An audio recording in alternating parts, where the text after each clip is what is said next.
यात्रा के इस अध्याय में हम राजस्थान के एक 600 साल पुराने शहर आए हैं।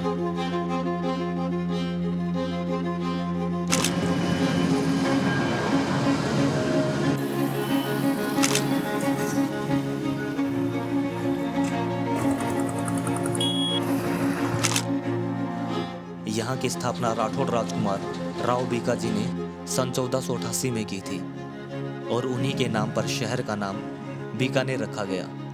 बीका यानी राव बीकाजी, नेर यानी नीर, इन दोनों शब्दों को मिलाकर बीकानेर बना। तो बीकानेर की यात्रा में आपका स्वागत है और आखिरी क्षण तक आप हमारे साथ में बने रहें।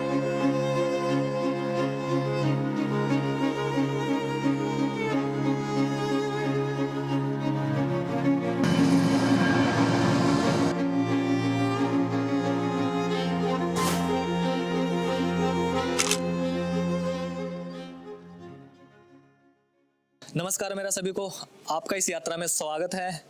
और आज हम आए हैं बीकानेर के जूनागढ़ किले में और आज इसी किले के बारे में हम विस्तार से जानेंगे। तो अंत तक हमारे साथ में बने रहें और किले के दृश्यों का आनंद उठाएं। इस किले को बनने में 348 साल का समय लगा था। और इतना समय क्यों लगा, इसका अनुमान इसकी सुंदरता को देखकर लगाया जा सकता है कि अच्छी चीजें बनने में समय लगता है।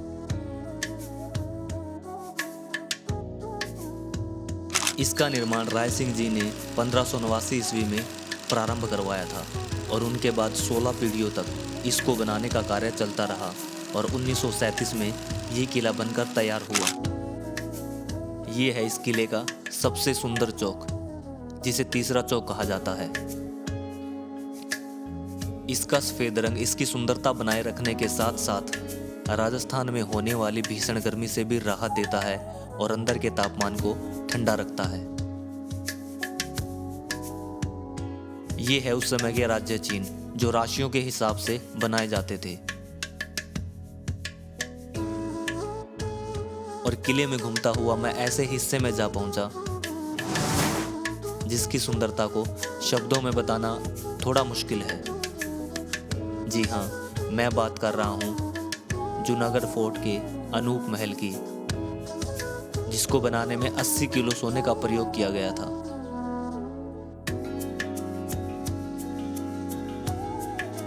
और ये है राव जोधा जी और राव बीकाजी की तलवारें। राव बीकाजी राव जोधा के पुत्र थे।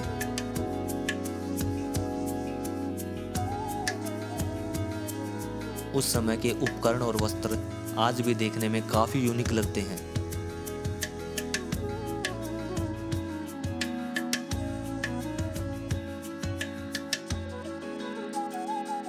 उस समय युद्ध में प्रयोग होने वाले काफी हथियार आपको यहाँ पर देखने को मिल जाएंगे।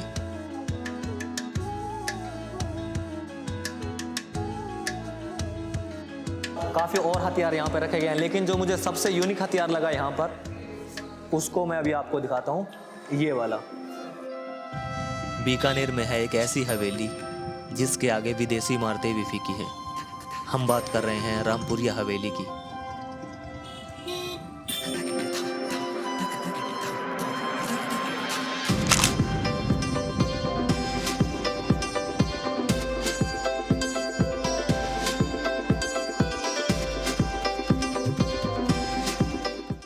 इस हवेली को रामपुरिया परिवार ने लगभग 100 साल पहले बनवाया था, जो उस समय के धनी व्यापारी थे।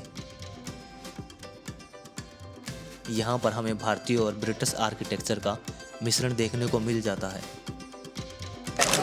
और हवेलियों के बारे में अपनी पर्सनल रुचि बताऊं तो बचपन से ही मेरी राजस्थान की हवेलियों में काफ़ी दिलचस्पी रही है। और दिन के समय जब इस पे सूर्य का प्रकाश गिरता है तो इसका कलर पूरी तरह बदल जाता है। और अगर आप सुबह के समय इस हवेली का दृश्य देखोगे तो वो थोड़ा अलग मिलेगा, और सूर्यास्त के बाद इसका दृश्य देखोगे तो वो थोड़ा अलग मिलेगा। यानी ये कि जो दिन के 3 पहर हैं उनमें आपको इसके नज़ारे कुछ बदले हुए दिखाई देंगे, लेकिन तीनों नज़ारे बहुत ही खूबसूरत मिलेंगे आपको। और हमारी मुलाकात हुई यहाँ पर जापान से आई हुई मिली से, जो अपने दोस्तों के साथ काफ़ी समय से भारत की यात्रा पर हैं।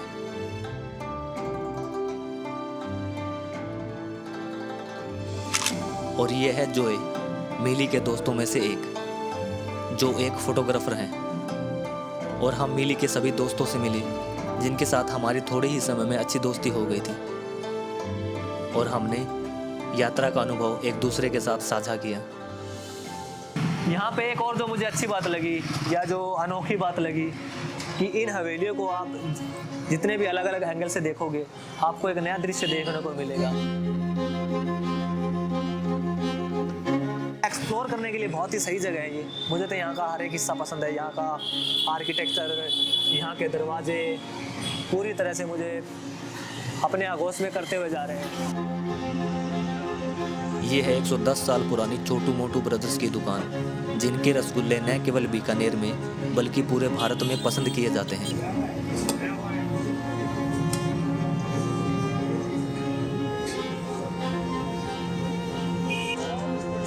और जाते जाते हम पहुंचे बीकानेर के कैमल फेस्टिवल के अंदर, जो साल में एक बार होता है।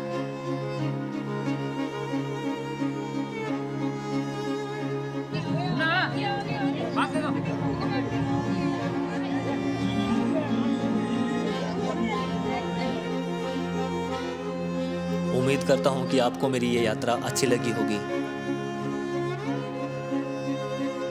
तो मेरे लिए अपना प्यार और सहयोग बनाए रखें, और ऐसी और यात्राओं के लिए हमारे साथ में जुड़े रहें और मुझे सब्सक्राइब करें।